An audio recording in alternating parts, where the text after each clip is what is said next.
Hey, how's everyone doing this evening? It is Sunday, March 29th, 2026. Give me a thumbs up on my voice level here. I know I've had problems in the past of you guys being able to hear me. So I always want to make sure my audio is sufficient. So somebody give me a thumbs up in the chat and let me know if my voice level is up to par.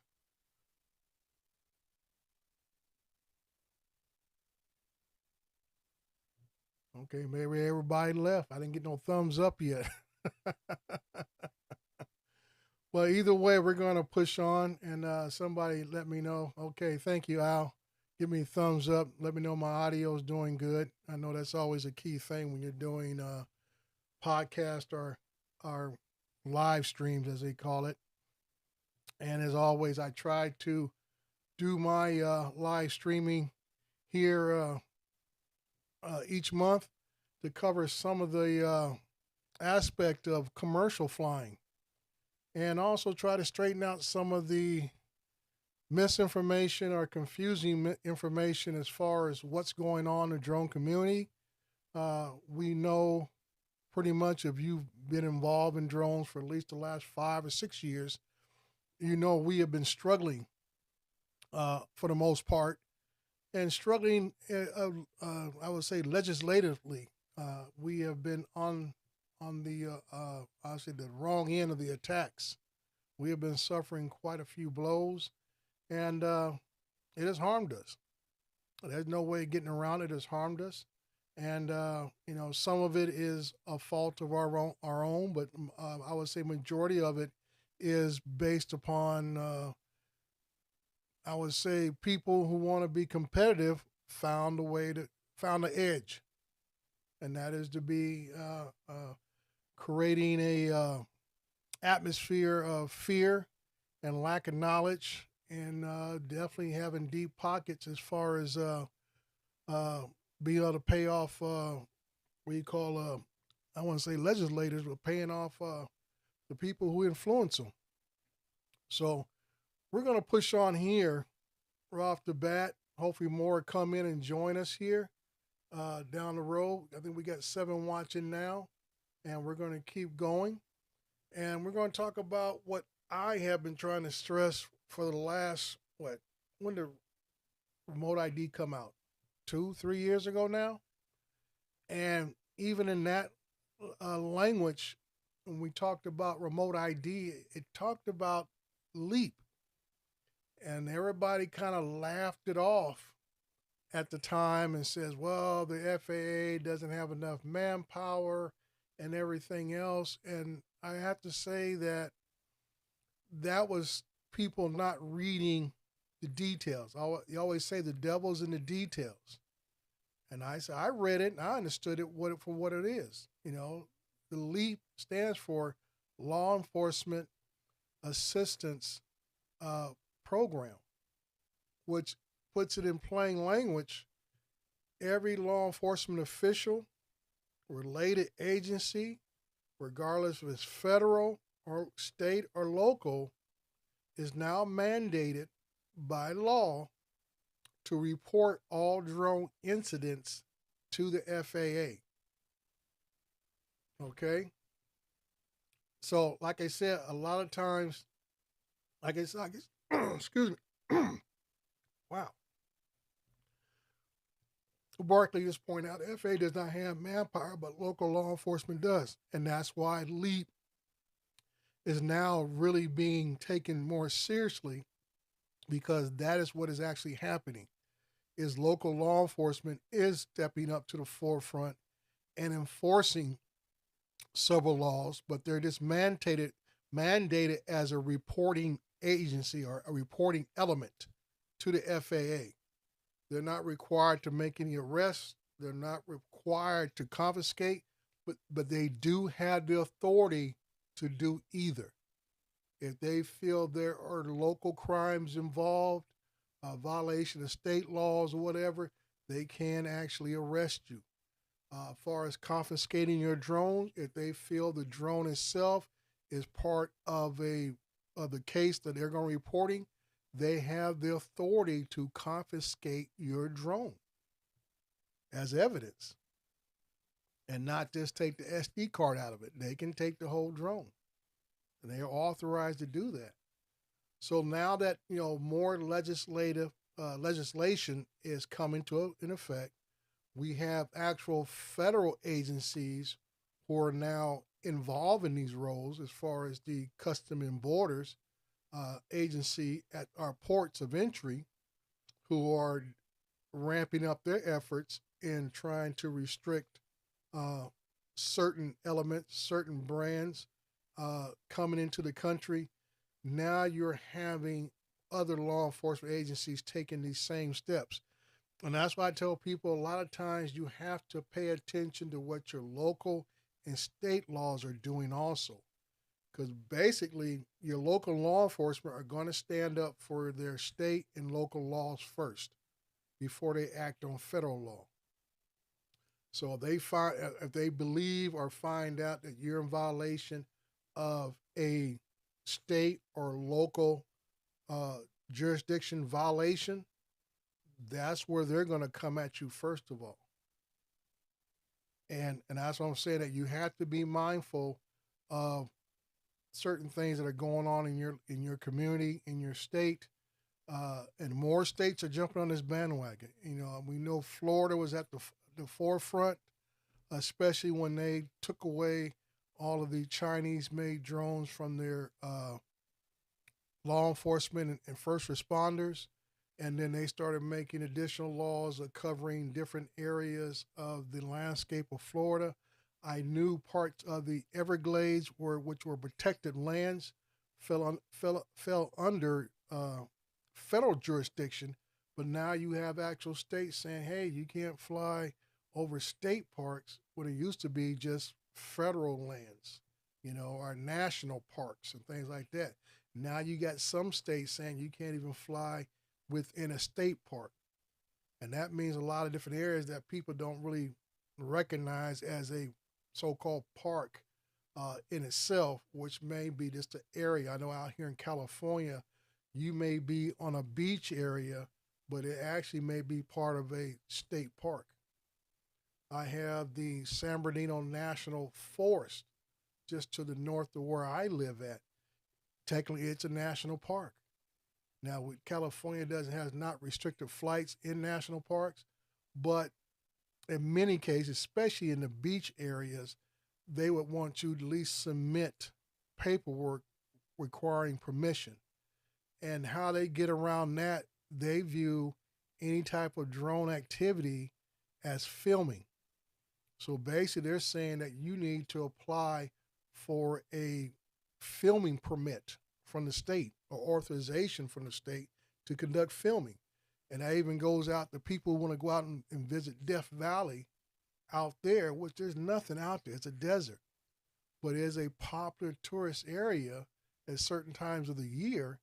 And they have basically mandated that you need to gain a permit to fly in Death Valley, a desert. The same thing with Joshua Tree out near the Marine Corps base in 29 Palms. Same thing there.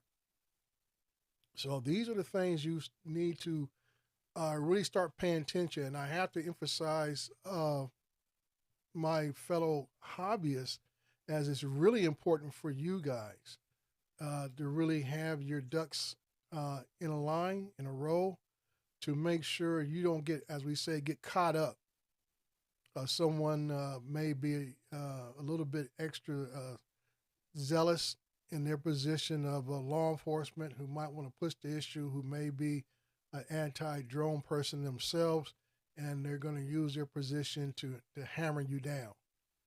So it's always best to make sure you, like I say, Lance is pretty much as populated the landscape, but there are a few areas that don't have airports or ATC towers that you can get Lance or Lank uh, approval on the spot.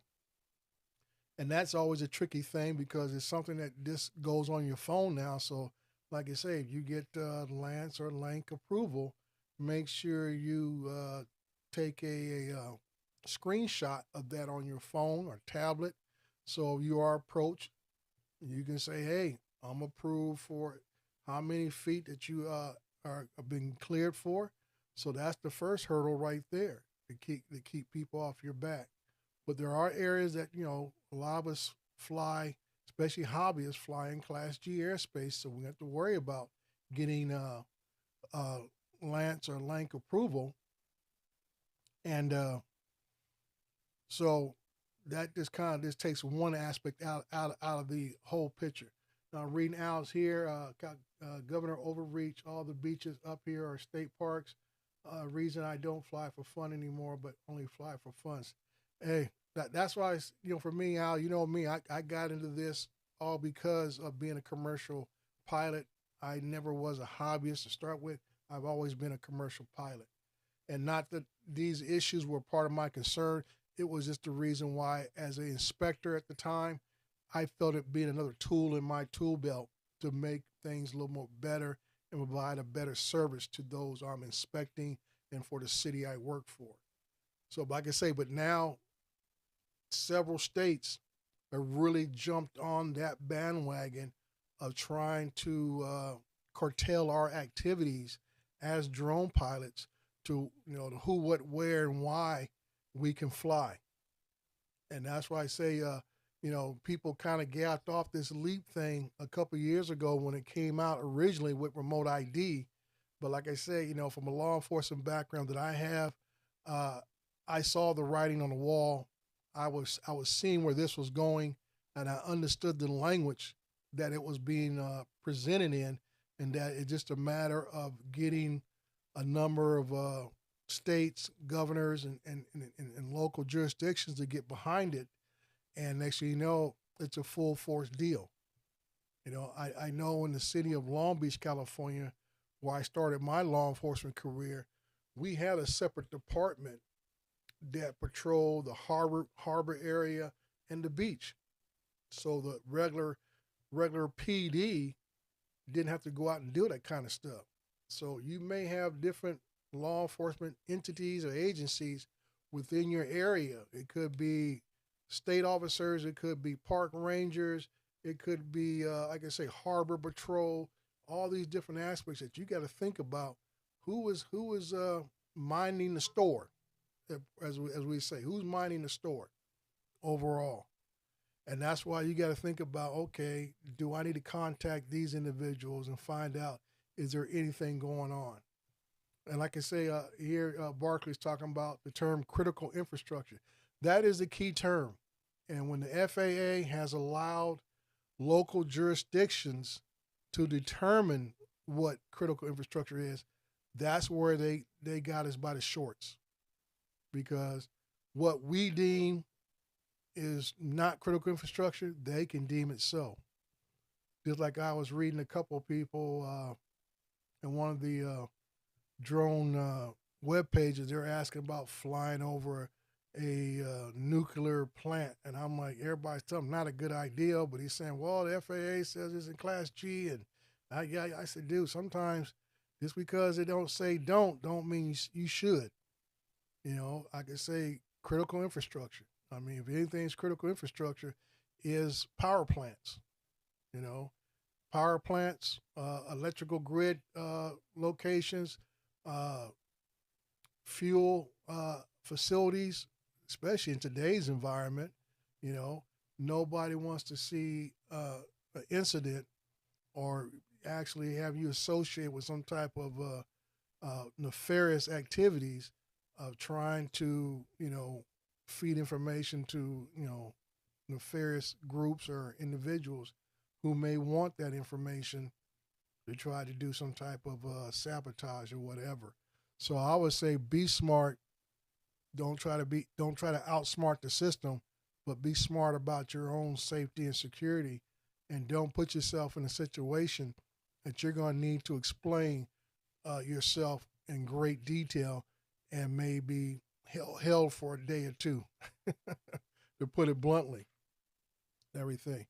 All right, we're going to go ahead and let some of my sponsors talk a little bit here. We're going to bring up my boys from Pilot Institute, and I'll be right back.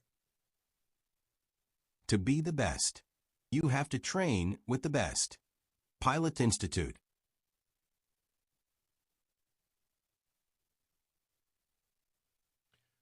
All right, that's from Greg and the boys at Pilot Institute.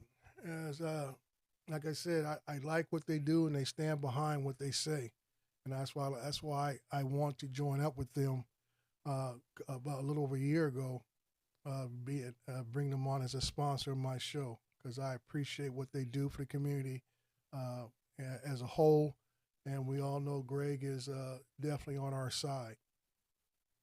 But going moving forward, as far as Leap, I really can't stress it more than anything else that is really upon us as operators, pilots. I like to always call us pilots myself because that's the way the FAA classifies us as pilots. And like I say, you don't get to have it one way. If you want the uh, protections that are offered to pilots, we also got to take on the responsibilities of being a pilot. So you just don't get it one way. How you doing? God bless America. Glad you're here. So like I say, it's a two-way street. We have to do our part to also to enjoy the benefits of our status. You guys know I've always been an advocate for everyone to get Part 107. I know some folks just think it's just unnecessary and just want to fly, as they say, fly for fun in my backyard, all this kind of stuff.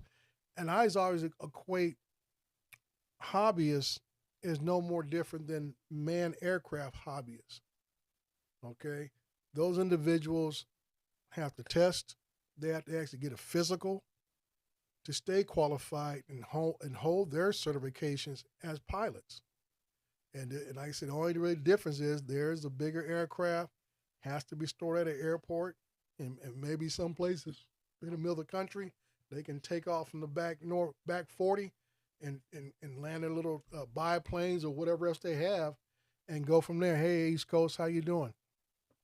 So, like I'm saying, a lot of times we think in our own little bubble, but we got to realize we're part of a very large community, and actually that community is global. And we got, and I don't say that just as drone pilots, but I say that as being a pilot individually. Is that what happens with manned aircraft does affect us as unmanned aircraft, and vice versa. What we do sometimes affects what they do. So we always got to think that we're a part of a larger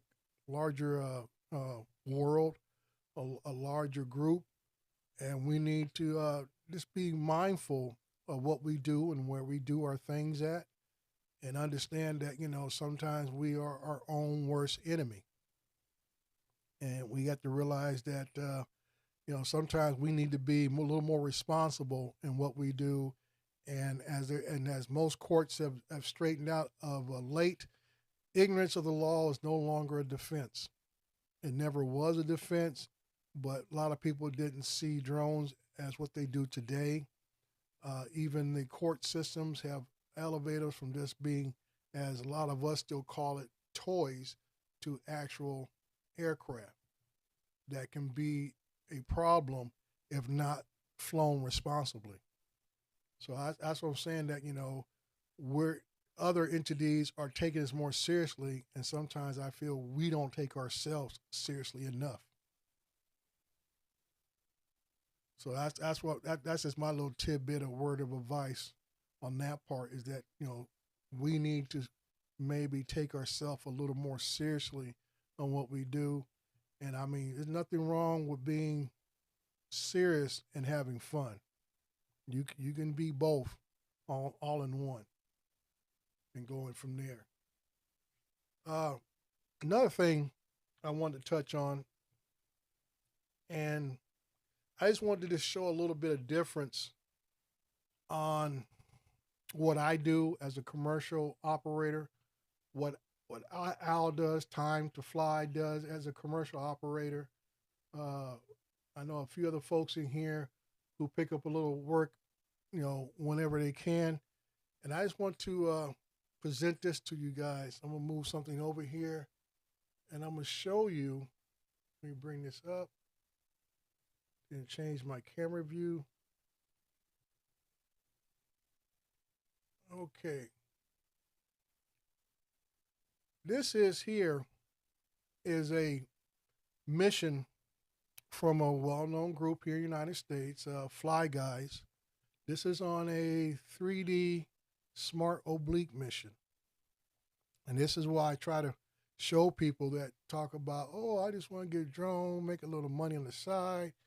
And just let you know, this other kind of requirements are going to be asked of you to perform these type of jobs. As you read here, I'm not going to read it all word for word, but I'll hit the highlights. Uh, First thing talks about mission summary. Please do not schedule within 72 hours of submission, yada, yada, yada. And this one here goes on I want to say this was on a Walmart or something here. I got this one from. It gives you special instructions talking about pavement roofs, 9% visible dry from rain or snow. That's mostly for you folks on have different changes out here in California. We have over 300 days of sunshine, so this is never much of an issue for me going for what I do and where I do it at. And it tells you if obstacles are present, water towers, power lines, you may need to adjust the flight plan to avoid the obstacles. And this is what I'm just going to sit on this for a minute. And that's why I tell people when I hear them say or they show where they don't hit a power line or caught a tree or anything like that. And I sometimes in my videos, I will show people who ever watch the videos, do I do a pre-flight before the actual mission. And the purpose of my pre-flight is to see if there's going to be any obstacles or hazards that may interfere with the flight plan. Because the majority of the flights that I conduct are autonomous.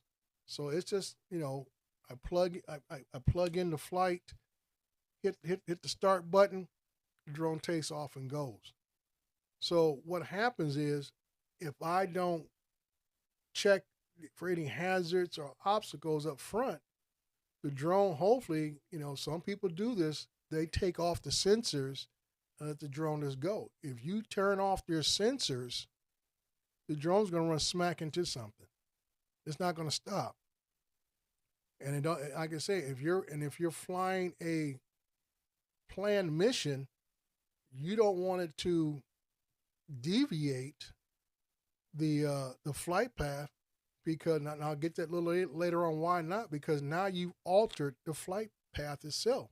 So now you have disrupted everything that you're trying to accomplish while you're doing this flight. Okay. Now it goes down a little further. Uh, that you may need to break the map up if something's in the way, where you stop at that point, and you may have to create a whole nother map to continue the rest of the flight. Now, that's what we talk about. This may include breaking the map, planning separate flights. Uh, and like I say, if you do this, you need to contact the MC is usually the manager in charge of the mission for Fly Guys. Okay, and he says the pilot will need to capture manual supplemental photos of areas that will be missed due to adjusting the flight boundaries with the same specifications listed. Okay, a lot of times some of these flights will come with KMLs. That means they've already sent you what they want done. All you gotta do is download it, put it on your SD card, upload it up to the if you're using the Pilot One app or the Pilot Two app, and it plugs it right in. Bam. Or you may have to design it yourself, meeting all the specifications in the mission. Now right here, it specifies the M3E and the M4E, the Mavic 3 Enterprise and the Mavic 4 Enterprise drones. This is one of the biggest arguments that you'll see among commercial pilots right here is talking about dewarping. Now, this is why I tell people all the time, the customer or the client, which version of wording you're going to use, wants something in a certain way. I've done work for Fly Guys since before the pandemic. So I would say we're going on close to it. With this 2026, pandemic started in 2021. So I have about at least a good 7, 8 years with Fly Guys. And dewarping was one of the biggest issues that they had to fight with people, because when you don't dewarp it with the Mavic 3 series or the Mavic 4 series, you get the corners of each picture has like a little dark edge to it. And that actually, this is where the argument comes in. People say it makes it easier to stitch that way. Other people say, no, you put the dewarping on so the picture gets zoomed in a little bit and take away the dark edges. I've always flown with the dewarping to take away the dark edges because I just never liked it myself personally. So that's one of the big things. But now they are requiring that if you're using the Mavic 3E or the Mavic 4E, that you have dewarping on, which takes away the darkened edges of the picture when you're doing mapping work. Okay. Now it's kind of funny, and I think with the older Phantom 4 Pros, dewarping was automatically on, if I'm not mistaken. I could be wrong. Al, correct me on that. I can't see the chat right now, but if I'm wrong on that, but I've always had dewarping on. So even far back as the Phantom 4 Pro, I've always had the dewarp on, so I never had an issue. Okay. It goes on, ensure you have total coverage, which most people, they always tell you this, but like I said, the last big job I had, 19,000 individual shots were taken. Do you think I'm going to go through and look at 19,000 individual shots on a job that took me 4 hours just to fly the crosshatch part, let alone the laps, the 2 laps around a 1,000,000 square foot building? I guarantee you not. You're going to get in your vehicle and you're going to get on the road and go home because you're burnt out. And it talks about no blue, green tint on photos, set white balance to auto, and also no filters. They do not want any ND filters at all. Okay. We'll go down further. Okay. Communicate with whoever. Uh, this is another thing. I ran into this at another Walmart facility in Colton, California, where I was turned away initially.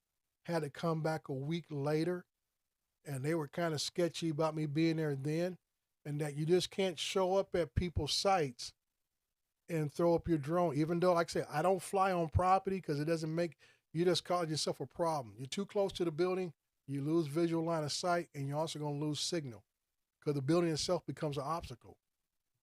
Okay, you're going to lose. So I always get a little distance farther away. I've been as far as almost a quarter of a mile away to make sure I can keep visual line of sight and get a good signal with my drone because I got the distance so I can look at the flight of the drone itself overall. And it goes from here and it talks about the uploading, the facades, everything else. And here it tells you flight path, fly 2 single continuous laps. Now that is a manual flight.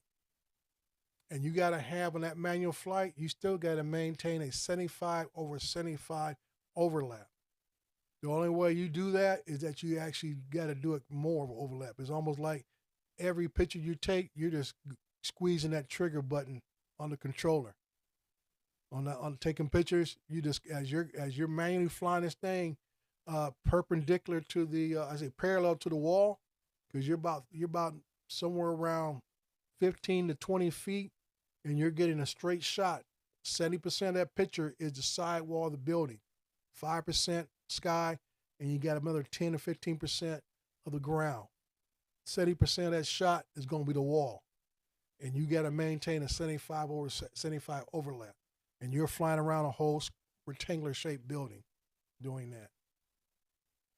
Okay, and I'll tell you right, a pass one, center wall, like I was telling you, gimbal pitch 0, and the second one's going to be a little higher altitude, looking kind of a little bit slight angle down, catching a little more of the roof line itself, the wall, and about maybe 5% of the ground right there. Okay. So that's that part right there. Let me get rid of that real quick. All right. No, we don't want to save it. You know, whatever, save it. Okay. So this is why I get a little bent out of shape sometimes. And when I see, especially well-known drone pilots, some of the guys are legends in the industry, and they tell folks, you can go out and do this kind of work with smaller drones, the mini drones and so forth. Now, the one thing I didn't mention is that on that flight, it also talks about using RTK. Now, until somebody makes a mini drone that has RTK capabilities with it, then that knocks you out of the ballpark right off the bat. And that's one of the things that's kind of the catch-22, because when you're doing obliques, which means you're cross-hatching flights, it's like a 3D model, what you're helping to create overall. And that's what's vital, is the accuracy of the flight. A lot of times, like that job there, the AGL was 115 feet on that flight. So you're flying fairly close to the roof itself. And like I say in one of my last videos, everything is not what it looks like on Google Maps. For me, I always like to take a look at, get an idea of where I'm going, how I'm going to get there. What are some of the obvious potential hazards or obstacles that I may encounter? And then when I get out there, not only have I saw that on the Google map, which is a flat terrain, everything looks flat, but you also may have uneven terrain, severe uneven terrain, where a building may be sitting up higher or it may be down a hole to where your takeoff spot and you're looking right across the roof of a building compared to where you're standing, where the building is. So That is also okay, and that's what I'm talking about terrain awareness. I know from far back as the Phantom, going all the way up to the rest of the uh, enterprise drones, terrain awareness is something that you can just turn on or turn off. Okay. And a lot of times you will have to use terrain awareness to maintain the correct AGL on the project. And that's why I tell a lot of guys that, we've even had these discussions where guys say, well, hey, I had RTK on and I flew this part and the drone got stuck, whatever. And I try to explain to people uh, that the RTK really doesn't help you until the drone reaches its first point of the mission. While it's flying en route to the mission, it's just going to fly the straightest path it can. That's what drones do. It's going to fly to the straightest point. So if you don't have terrain awareness on, RTK is not going to help you avoid obstacles. It's not going to help you fly under telephone wires and poles and all that kind of stuff. That is part of your job as the pilot to set your en route, I should say, set your takeoff height, altitude, I should say, to where your actual altitude will be when you start the actual mission itself. You're right, Al, 115, you're out there for quite a bit. And that's why I say that one job I did out there for that last Amazon facility, I believe it was a million square foot. I used 12 batteries on that job. And that was not the first time I had to use 12 batteries on a job. Because when you're flying that type of, and there's 80 over 80 overlap, 115 feet. And like I say, 19,000 shots, a lot of pictures, a lot of pictures. So, and that's why I tell folks, these are some of the things that you learn as you're out in the field. No one really talks about these things online of different aspects of going out and do a job that, how the difference of using, when to know how to use terrain awareness, how RTK can help you, and you still got to be careful on how you're using it and everything else.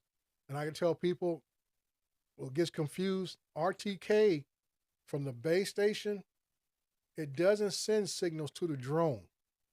The base station of your RTK base station sends corrections to the controller, and the controller sends the corrections to the drone. That is how it actually works. A lot of folks, even very experienced pilots I've seen do videos, and they get that totally twisted around of where the corrections come from. And I say, a lot of people say, well, I'll just use N-Trip. And I was like, I thought N-Trip was going to be the best thing since sliced bread. And I have 3 N-Trip stations within about 5 to 7 miles from my house. And that's considered close. But I found out that is the most inconsistent. And I say it could be different. Could be different based on who you use and everything else. The first one I used was the state of California earthquake alertness system that runs all the way up and down the state of California. Inconsistent at best. And I think it'd be good for one battery and won't drop you for the rest of the day. And that doesn't do you any good. I've had one out I used of a client. I used their N-Trip system out in the lower deserts of California, out near Coachella, and it was solid. It was solid as a rock. I said, man, that worked out good. Because the reason why, your signal, if it be N-Trip or if it be you have your own base station to provide your RTK, once you lose the fix on it, you have to start all over again. And that's the killer part. So if you're 1 battery in or 5 batteries in, if you lose that fix, you got to start all over again. And that's why I tell folks time is money. And that's why I say, reason why I like using the DJI ones when I'm just flying, all I got to do is fly, because those have been the most reliable RTK stations I have ever used. I have an inlet system, full-blown system that I use when I have to set GCPs, because that's where it gets a little more critical. I need to be a little more accurate in what I'm doing, and also be able to set those GCP points into the system to forward that information to the client also. So they need to know what my position, my GPS coordinates, or where the base station is sitting at. They need to know what every target GCP itself is at, and if I even have to add checkpoints, which are like redundant GCPs, like a little checkpoint, uh, add in there too. They all need to be able to be verified, because even then there is what we call global positions that people who have done these things 10, 15, 20, 50 years before me have already established certain things on the earth, plus all the satellites we got rotating the earth and everything else. So everything gets verified and re-verified. And that's how we take what's acceptable as being close to most accurate data. And that's what drones are basically going towards. You know, if you're getting into what I do, if it's just doing buildings, if you're doing actual little bit of surveying work and things of that nature, accuracy is the most important factor of anything else that you do. So using all these different tools from RTK to uh, using GCPs, uh, terrain awareness, all those different features help your drone be more accurate in what it's doing. And 9 times out of 10, the only thing you're doing is supervising. You are supervising the drone. And this is where you learn to manage your flights, manage the battery usage of your flights. You're going to know when to say, I'm already down to 35%. It's heading away from me. Will it make it back to whatever, to that end of that run and back towards me? And I'll go ahead and bring it home from there, or do I bring it home now? That's managing your batteries. And with that comes in, what's the temperature? Is it extremely cold when you're flying, or is it extremely hot when you're flying? Because those are two different elements that can harm your batteries. Extreme cold shortens your battery life. Extreme heat can cause swelling. Your battery gets too hot. So these are a lot of things that you come into play. That come into play that you got to be mindful of when you're out there. It's not just sitting on the shade tree sipping on some sweet tea and stuff and everything. My thing is, for me, if my drone is out in it, I'm out in it. I'm not sitting in a vehicle and everything else. And that even goes towards my controller. For those of you guys who fly the, I know I noticed it from the Mavic 3 series. The controller is the Achilles heel, in my opinion. It may last at best maybe 4 batteries. After that, you're gonna have to find a way to keep it charged. And what I normally do is I hook it to. I used to have a power bank, small one, connected to it. Now I got the DJI 1000. I connect the USB-C cord to it for the very first battery, so none of those little lights on the controller start dimming out. Stays charged the whole time I'm out there. The only thing I gotta do is try to make sure I keep it out of the sunlight, because you'll hear a little fan whirling on that RC Pro. You hear that fan whirling, and that screen gets mighty hot when you're out in the elements and stuff. It may feel great in the snow, but I know when you're out in the sun, and like I say, when the screen gets real hot, it becomes less sensitive if you got to touch anything on the screen, if you want to, as change the camera view or whatever you're doing, things of that nature. Because the screen's getting so hot, it doesn't differentiate the difference between the heat of your fingerprint and the heat that is generated itself. So those are different things you got to look out for also. I've been yammering on for a little bit, so let me get my next sponsor up here, and this is with Air Data. When your flight data matters.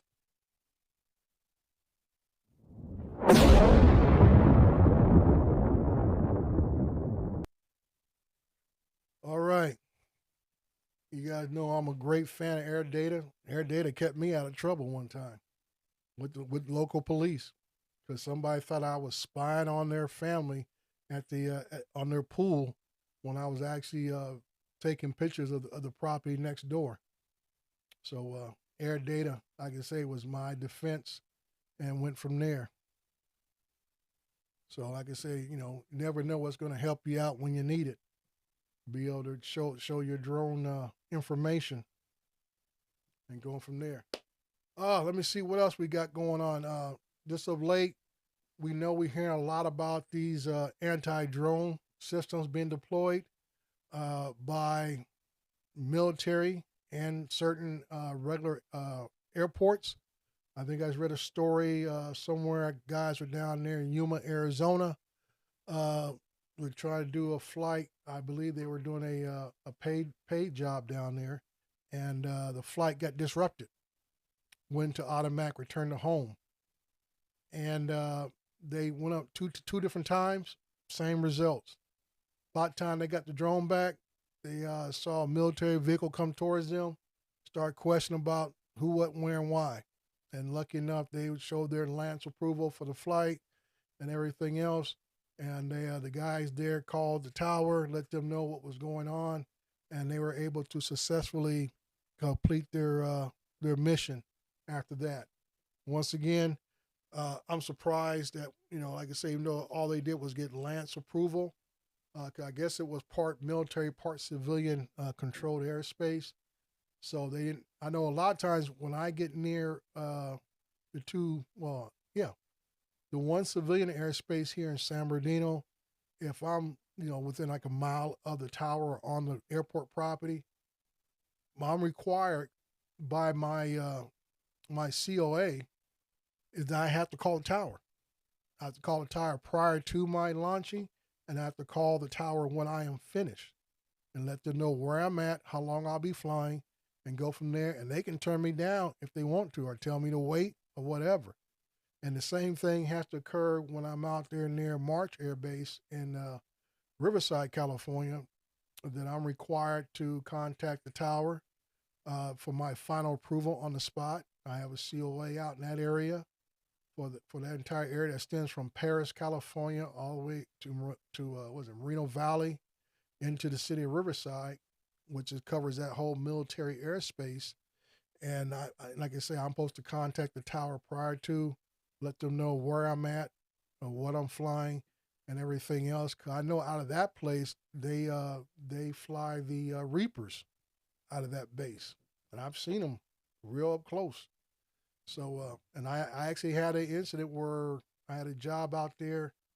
I think I was doing a Walmart out there, and my drone got caught right at the bow tie and went into Autoland, and I couldn't shake it out of it, so I just had to kind of monitor it. When the battery got low enough, it went to Autoland. I had to jump in my car and go track it down where somebody picked it up for me and stuff. So these are a lot of things you got to be mindful of, and a lot more of this is happening across the country, especially around military facilities where these guys are not playing games anymore. They are getting the equipment, and they are able to disrupt or disable your drone, which means it's coming down one way or another, and hopefully it's just a return to home and not a force you to auto land. Or worst case, I was watching a 60 Minutes report where the military has a laser guided system now to where it actually just burns right through the drone, burns right through it, just destroys it and stuff in tenths of a second. So, like I say, like I said before earlier about us being responsible flyers, sometimes it's going to be on us to do what we need to do to be better at what we do at all times. Like I said, we're sharing the sky with a lot of other elements out there, from commercial air flights to privately owned manned planes. We got the little power gliders and everything else. A lot of different entities out there that we are sharing the skies with, and we need to be mindful that it's just not us, you know. and also that we have to be, I don't know about anybody else, but I know as drone operators, we got to be mindful of everybody on the ground too, you know, and that's kind of frustrating of all the restrictions we have that several others don't have, But when we look at the incidents and accidents, they're the ones who crash into houses, crash on freeways, roadways, cars, everything else. And we have yet to see a fatality, from our side of the fence, but we're treated as if we are a greater threat. But either way, that's why I say that, we should take it upon ourselves to be better at what we do so we can always stand on our record to say we understand your concerns, but let's look at the facts of the matter. Look at the numbers and say where are we the real threat compared to others who you any day of the week you can hear about a manned aircraft system is having an incident, lost power, ran out of fuel, whatever the case may be, and they have caused more damage and havoc than any drone has caused. But like I said, that's all for another debate and going from there. For recreational pilots that are in here, I feel for you guys. I saw this writing on the wall 5, 6 years ago where this was going, and that's why I was encouraging those get your Part 107. You don't have to you don't have to work, make money from it, but it shows that you took the steps to be more professional, and that way you would have less problems dealing with the local authorities and anybody else who wanted to question you and say, "Hey, I have my Part 107. I know the rules, guidelines, frontwards and backwards, and everything else." And I think when you first just state that, it's like when my incident where the local PD came out and wanted to question. I was at work. They came to it came to my house because the people saw my car, got the license plate number, and that police department came to my home looking for me. And just for the fact that the guy asked this, the police officer asked me questions. Hey, are you Part 107? Yes, I am. What were you doing in this area? I was doing a job. I showed him the job information, and I offered him the information off air data. I said, here's my air data showing my flights, shows the path of which way that the drone was flying, and that there was no time that I was actually looking at their property with the nose of the drone. It was facing the property next door. So, like I say, having credentials, certifications, whatever you want to call it, gives you that little extra professionalism towards others who may be called to come out there and question you on what you're doing. And like I say, L.E.A.P is no joke. Like I say, people are getting fined, and it ain't no little $50, $100. It's tens of thousands of dollars on each and every incident. So, like I said, you want to continue doing this for fun, or even as like myself as a part of a growing business. You got to take what you do a little more serious. Just be more responsible. You know, I have fun doing what I do, and it's not so much the flying part. I like just setting up the flights. And it's just part of it's the process to me mentally that I get the joy out of setting up these flights and executing the plans and completing the missions. That's where I get the joy from, you know. But that's just me, you know. It's just this completing the task is where I get the joy, you know. I can say I very rarely, I can't remember the last time I was out flying with just pure fun. Usually when I practice, I practice while I'm doing other business. If I have time doing something, then I'll go ahead and do a little extra drone work and everything else. When I'm doing manual flying, that's why I say I practice my moves on the sticks and go from there.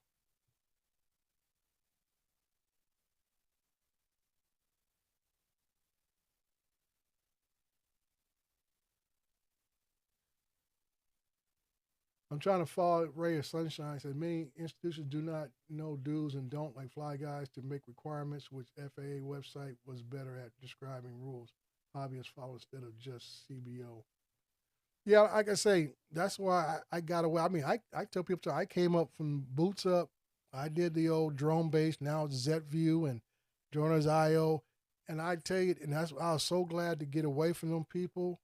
When I started getting other clients and stuff, I couldn't wait to get away from those people because they would just send you missions. They didn't care what the airspace was. They didn't care anything. All they wanted was just the end product, and everything else was up to you. And I turned down missions from those guys. I said, you know what? Nuh-uh. It ain't safe. It's not safe, first of all. And I say some of the stuff was just downright illegal. And I tell them, I say, you know what? No, that's not how it works. And I tell them right the bat, I say, I am the pilot in command. I determine when my drone flies and where it flies, not you. If you're not happy, you go find somebody else who's willing to break the rules for a few little dollars you were guys paying back then. I don't fool with them anymore, because of that type of mentality. I say, hey, you need to be upfront with whoever you guys are dealing with and let them know, hey, according to the FAA regulations and rules and guidelines, this is what we can provide you with. Instead of selling pipe dreams to people and telling, oh yeah, that guy can fly over the freeway and get this shot of this and that and fly over the schools and airports with no problem at all. And I'm like, yeah, you can sell that ticket to somebody else. I'm not the one. Yeah, so there are some organizations out there that sometimes I tell people sometimes you just got to say no. And like I tell them, I'm fortunate enough to be where drones is not my everyday business. Is that I have a job where I make decent money to where I can afford to say no and be a little more picky about what I do. You know, and I think in the long run, uh, those people, the other I call them brokers, learn to respect you in that manner. Saying, you know what, we know that guy's not gonna jump on that one because it is unauthorized or it is unsafe. And I tell people all the time, I said the safety of my aircraft, the safety of those who I may be flying around or whatever is most important. Getting the shot is not most important. Is the safety of my aircraft and those around me is more important than getting the shot. And that's just the mindset that I have, and I think it should be followed by most people. Excuse me. So that's just me.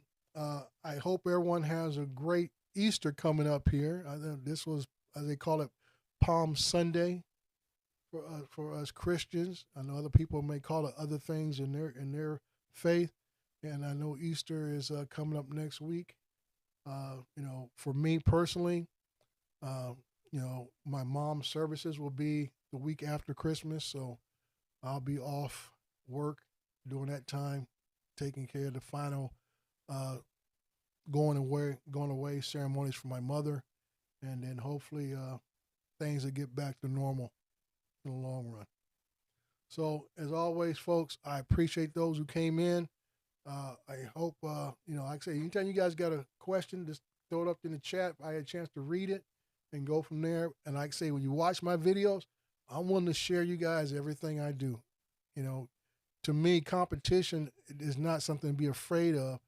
I look at it as iron sharpens irons. If I can help you get better, maybe you help me be better because I don't know it all, you know. So like I say, if we all know the basics of the same thing, that means we can all help each other accomplish more in the long run. So this is Dre with Cover One Drones. I appreciate you guys coming in, and hopefully in the next month I will see you again.